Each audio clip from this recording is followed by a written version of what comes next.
নমস্কার, কেমন আছেন সবাই? আশা করছি ভালো আছেন। আমিও ভালো আছি।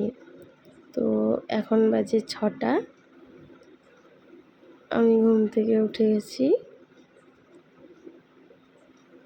উঠেই প্রথমে বিছানাটা পরিষ্কার করে নিলাম।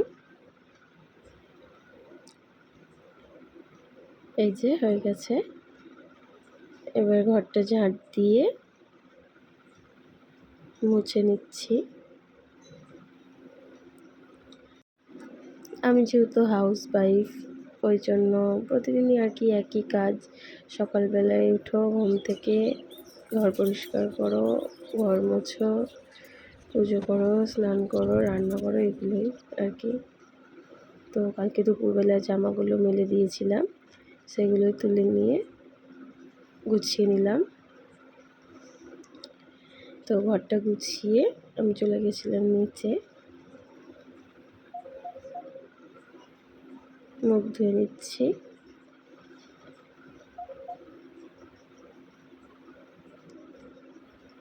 মুখ ধুয়ে ফ্রেশ হয়ে গেছি আমি।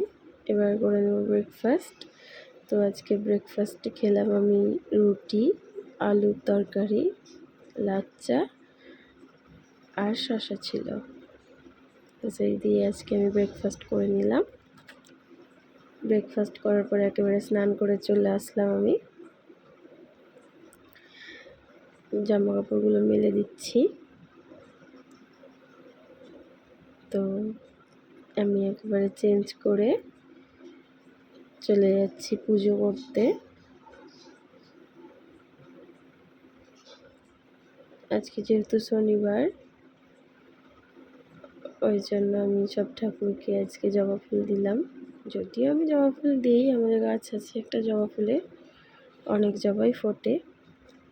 তো আজকে ঠাকুরকে কলার প্রসাদ দিয়েছিলাম।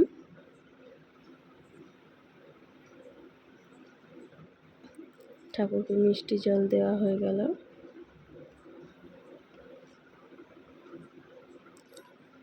প্রদীপ দেখিয়ে পুজো সম্পন্ন করলাম। নিচে এসে রান্না করছি।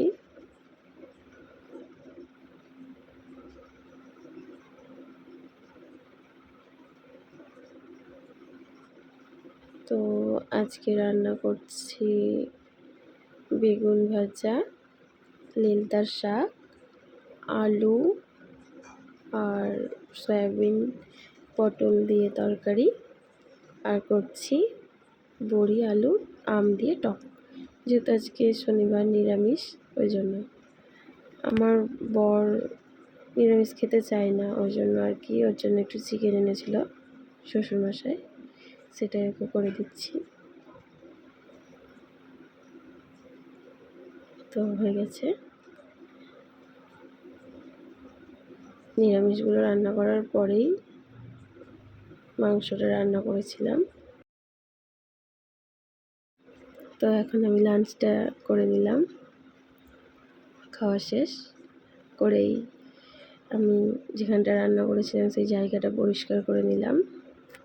পরিষ্কার করেই উপরে চলে আসলাম।